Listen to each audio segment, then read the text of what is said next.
नमस्कार, आप देख रहे हैं खबर दिन भर। देसी खबर वाला झारखंड पर रोज सुबह 6 बजे आने वाला आपका खास कार्यक्रम, जहां आपको मिलती है झारखंड की बीते 24 घंटे की सबसे जरूरी और काम की खबरें, आसान भाषा और देसी अंदाज में। तो चलिए बढ़ते हैं आगे और जानते हैं आज की बड़ी और महत्वपूर्ण खबरें। आरक्षित वर्ग के साथ अन्याय पर हाईकोर्ट सख्त, जेएसएससी से मांगा जवाब। झारखंड में सहायक आचार्य नियुक्ति प्रक्रिया में आरक्षित वर्ग के उम्मीदवारों को काउंसलिंग से बाहर करने पर हाईकोर्ट ने कड़ा रुख अपनाया है। मुख्य न्यायाधीश एमएस रामचंद्र राव और जस्टिस राजेश शंकर की खंडपीठ ने मंगलवार को सुनवाई के दौरान पूछा, जब राज्य सरकार ने नियम में बदलाव कर 5% अंकों की छूट की अधिसूचना 29 जनवरी 2024 को जारी कर दी थी, तो फिर इन अभ्यर्थियों को बाहर क्यों किया गया? कोर्ट ने इस गंभीर मुद्दे पर झारखंड कर्मचारी चयन आयोग जेएसएससी के सचिव को नोटिस जारी करते हुए 4 हफ्ते में जवाब देने का आदेश दिया है।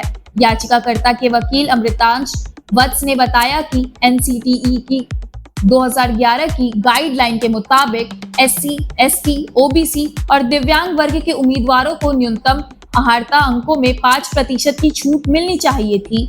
फिर भी 45% से ज्यादा अंक लाने वाले कई आरक्षित वर्ग के उम्मीदवारों को काउंसलिंग से बाहर कर दिया गया। अब इस अवमानना याचिका पर अगली सुनवाई 12 अगस्त को होगी। कोर्ट ने साफ कहा है कि मामले को हल्के में ना लिया जाए।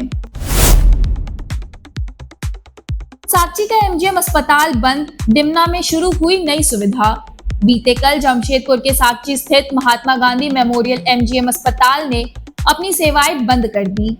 1961 से संचालित यह अस्पताल कोल्हान का सबसे बड़ा सरकारी अस्पताल रहा, जहां अब तक करीब 1.20 करोड़ मरीजों का इलाज हुआ था। अब इसकी सभी सेवाएं डिमना चौक स्थित नए एमजीएम अस्पताल में शिफ्ट कर दी गई है। नए भवन में इमरजेंसी, आईसीयू और पीडियाट्रिक इमरजेंसी सेवाएं शुरू कर दी गई है। यहाँ मरीजों की गंभीरता के आधार पर उन्हें रेड, येलो और ग्रीन जोन में बांटने की व्यवस्था की गई है। शुरुआती जांच के लिए इमरजेंसी के प्रवेश द्वार पर 3 विशेष बेड लगाए गए हैं, जहां डॉक्टर तय करते हैं कि मरीज को किस जोन में भेजा जाए। उधर पुराने अस्पताल परिसर में अब 500 बेड का नया अस्पताल बनाया जा रहा है, जिसकी निर्माण प्रक्रिया शुरू हो चुकी है।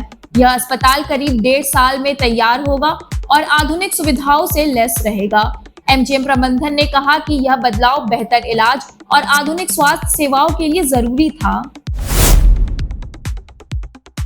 दिल्ली में सीएम हेमंत सोरेन से मिले बाबूलाल मरांडी, शिबू सोरेन के स्वास्थ्य की ली जानकारी। नेता प्रतिपक्ष बाबूलाल मरांडी ने बीते कल दिल्ली में झारखंड के मुख्यमंत्री हेमंत सोरेन से मुलाकात की। इस दौरान उन्होंने झारखंड मुक्ति मोर्चा के संरक्षक और पूर्व मुख्यमंत्री शिबू सोरेन के स्वास्थ्य की जानकारी ली। मरांडी ने इस भेंट की तस्वीर अपने सोशल मीडिया हैंडल एक्स पर साझा करते हुए लिखा, दिल्ली में मुख्यमंत्री हेमंत सोरेन जी से मुलाकात कर वरिष्ठ नेता श्री शिबू सोरेन जी के स्वास्थ्य की जानकारी ली। हम सभी उनके शीघ्र स्वस्थ होने की प्रार्थना करते हैं। ईश्वर उन्हें जल्द कुशल स्वास्थ्य प्रदान करे ताकि उनका सानिध्य हमें पुनः प्राप्त हो सके। डुमरी विधायक जयराम महतो समेत 3 पर महिला ने दर्ज कराई शिकायत। सोशल मीडिया पर अभद्र टिप्पणी का आरोप। रांची की हरमू हाउसिंग कॉलोनी की एक महिला ने डुमरी के विधायक जयराम महतो, यूट्यूबर उत्तम कुमार महतो और बिट्टू सिंह के खिलाफ अड़गोड़ा थाना में गंभीर शिकायत दर्ज कराई है। महिला ने आरोप लगाया है कि जेएलकेएम पार्टी से जुड़े यूट्यूब चैनल के जरिए उनके खिलाफ अश्लील और आपत्तिजनक भाषा का इस्तेमाल किया जा रहा है। बिट्टू सिंह द्वारा बनाए गए एक वीडियो में महिला का नाम लेकर अभद्र टिप्पणी की गई। शिकायत में यह भी कहा गया है कि यूट्यूबर उत्तम कुमार महतो विधायक जयराम महतो के करीबी है और यह वीडियो उन्हीं के इशारे पर बनाया गया। महिला का दावा है कि विधायक उन पर पूर्व में दर्ज एक केस वापस लेने का दबाव भी बना चुके हैं।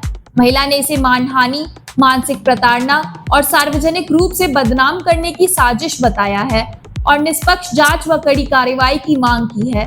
पुलिस ने शिकायत पर संज्ञान लेते हुए जांच शुरू कर दी है।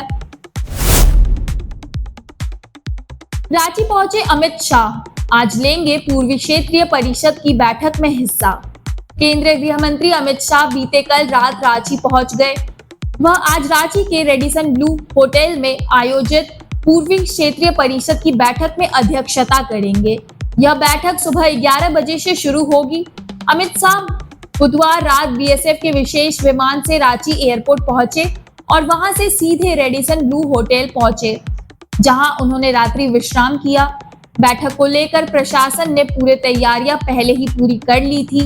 मंगलवार शाम केंद्रीय गृह मंत्रालय के संयुक्त सचिव मनोज केजरीवाल ने होटल में अधिकारियों संग बैठक कर व्यवस्थाओं की समीक्षा की थी।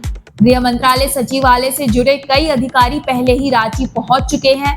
इस अहम बैठक में 20 मुद्दों पर चर्चा होगी। इसमें बिहार, उड़ीसा, पश्चिम बंगाल और झारखंड के प्रतिनिधि भाग लेंगे। झारखंड सरकार की ओर से मुख्यमंत्री हेमंत सोरेन के भी शामिल होने की संभावना है। बैठक में झारखंड सरकार केंद्र से बकाया राशि, विशेष अनुदान और एसआरई फंड की बहाली जैसे मुद्दों पर मांग पत्र सौंप सकती है।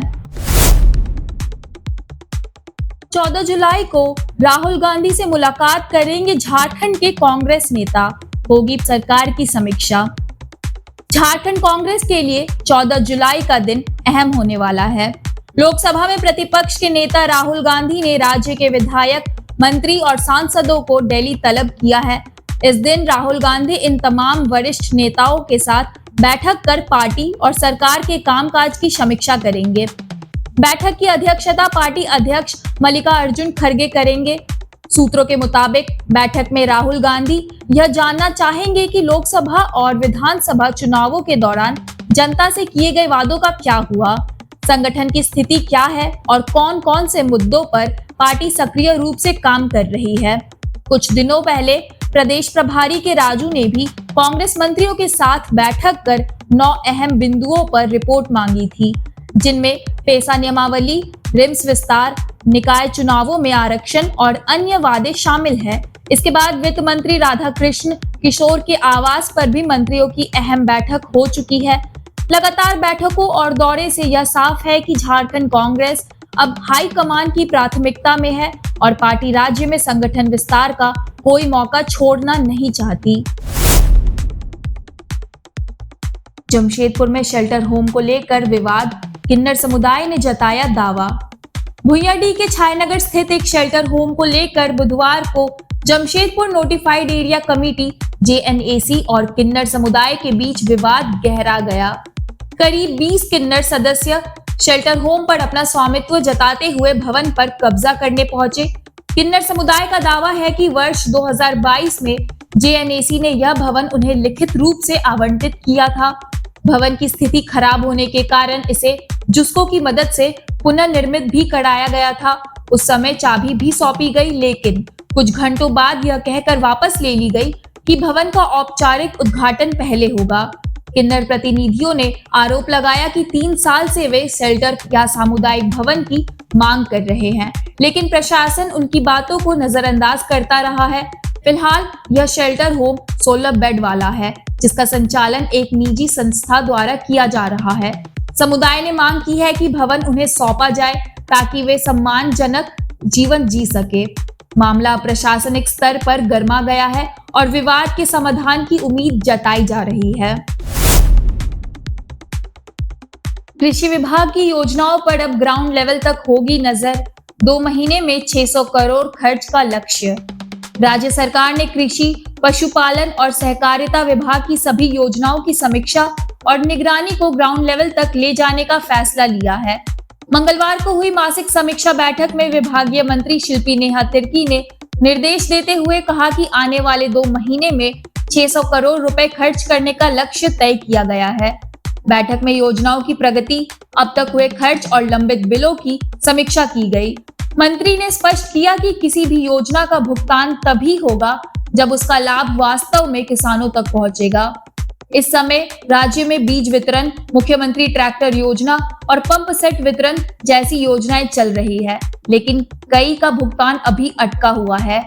मंत्री ने बताया कि 50% सब्सिडी पर बीज वितरण हो रहा है, पर कई जगह लैंड पैक्स द्वारा भुगतान न होने से बीज उपलब्ध नहीं हो पाए हैं। बैठक में किसान समृद्धि योजना, कृषक पाठशाला, कोल्ड स्टोरेज निर्माण, मिलेट कैफेटेरिया, दूध उत्पादकों को प्रोत्साहन राशि और नए मिल्क बूथ की स्थापना समेत कई मुद्दों पर चर्चा हुई।